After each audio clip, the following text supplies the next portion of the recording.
एक विशेष बात, जब तीर्थंकरों का इतना अध्यय रहता है, बालक अवस्था में भी दूसरे की शंकाओं का समाधान जिनके देखने मात्र से हो जाती थी, किंतु जब उन्होंने अपने आप को दीक्षित किया तो वे कुछ बोलते रहते तो क्या बाधा थी, किंतु साधना के क्षणों में एक प्रकार से साधना करने वाला संकल्प पूर्वक, बुद्धि पूर्वक, उत्साह के साथ लेता है, किंतु फिर भी मनोवचन काय की चेष्टाओं में बारीकी के साथ कमियां रहती हैं। उनके संशोधन हेतु वह जब तक तद्वस्त अवस्था यानी केवल ज्ञान जब तक नहीं होता तब तक बोलते नहीं। इसके लिए उदाहरण है, बोलने में स्खलन संभव है छद्मस्त होने के कारण। उसमें शुभ के स्थान पर अशुभ भी हो सकता है। अशुभ ही हमेशा हो ऐसा कहीं भी नहीं होता, किंतु शुभ में स्खलन होता है, अशुभ में स्खलन नहीं होता। इसलिए उन्होंने दृढ़तापूर्वक निर्दोष रूप से छद्मस्त अवस्था में नहीं बोलने का मौन व्रत रखा है।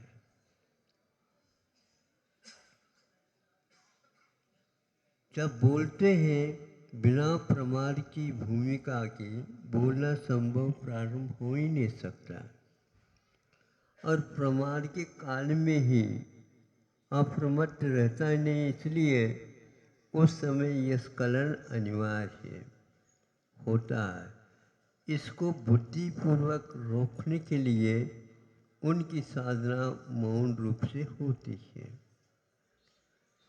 हम बोलते रहते हैं, इसको नहीं समझ पाते क्या उसका अर्थ होता है, क्या उसका उद्देश्य होता है, किसके लिए, कब हमारे बोलने से कष्ट हो सकता है, होता है, ये हम नहीं समझते। छोटे छोटे क्षुद्र प्राणी, यानी प्राणी का मतलब कीटाणु आदि ही रहते हैं, वे भी आहत को प्राप्त हो जाते हैं कि उनको भी कष्ट होता है। इसलिए वो छद्मस्त काल में बोलते नहीं बोलते हैं, गुप्ती पलती है। बोलते हैं, स्खलन हो सकता है, इसलिए दोष लगता है, इसलिए वे हमेशा हमेशा गुप्ती के पालन करते रहते। गुप्ती भी हमेशा नहीं रह पाती है, किंतु संयम पूर्वक वो समितियों का मतलब बोलने का त्याग होने के कारण उससे भी बच जाते हैं और उनकी विशुद्धि होती चली जाती है। कोई भी व्यक्ति अपना वाहन का चालन करते हुए कितने भी करे वो वह बहुत ही जोखिमदार, या यूँ कहना चाहिए बहुत ही कठिनाई से उसका पालन कर सकता है। ऐसा नहीं कि आराम के साथ चले जाओ। कुछ ऐसे भी वाहन होते हैं जैसे रेलगाड़ी, उसके लिए सामने सामने बैठे रहे ये कोई अनिवार्य नहीं होता, लेकिन सावधानी अनिवार्य हो जाती। सावधानी बहुत कठिन होती। आप ज्ञान के स्वभाव ही है, किंतु सावधानी के स्वभाव नहीं। सावधान एक अंतर्मुहूर्त में वह छूट जाएगा। ज्ञान कभी भी छूटता नहीं। इतना अंतर समिति और गुप्त में हुआ करती है। आप लोग जब पालन करते ही रहते हैं तो आप गुप्ती में रहने का उपक्रम कर सकते हैं।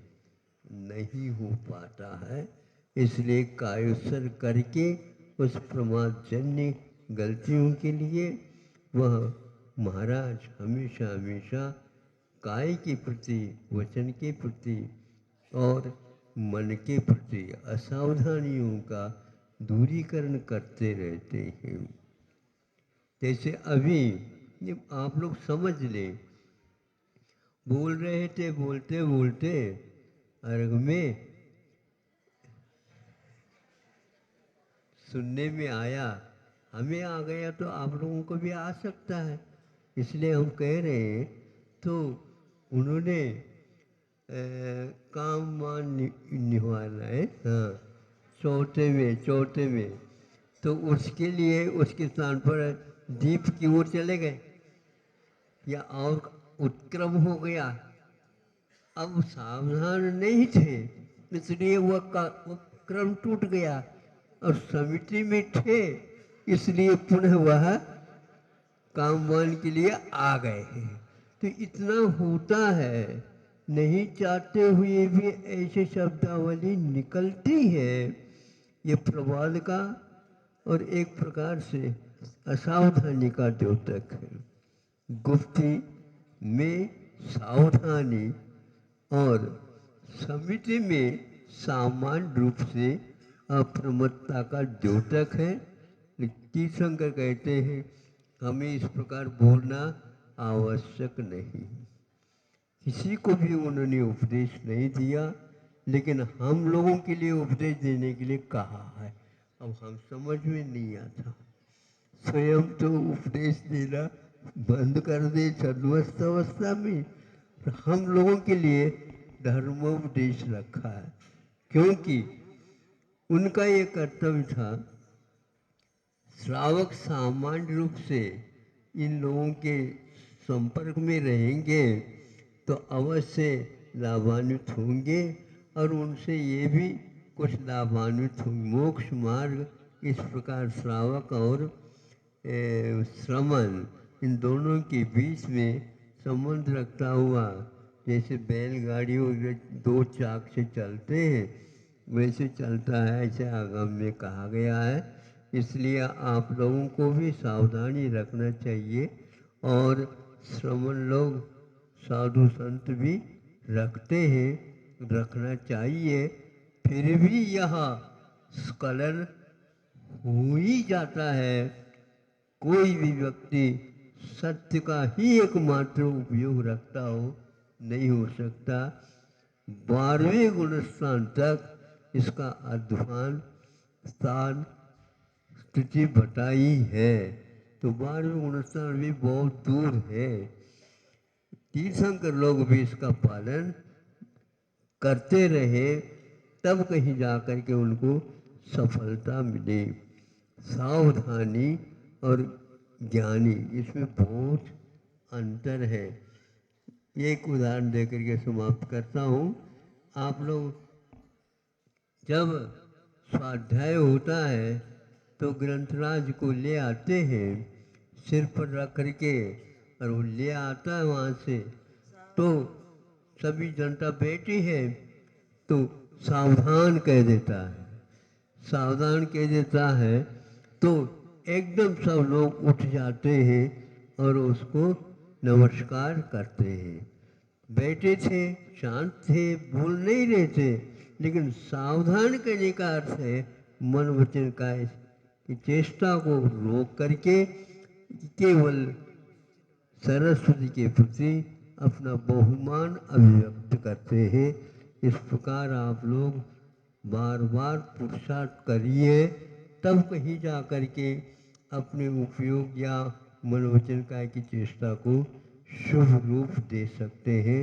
अन्यथा मोक्ष मार्ग ऐसे असावधानी के साथ इधर खा भी पी भी रहे हैं, आत्मा शुद्ध है, ये सब मालूम है।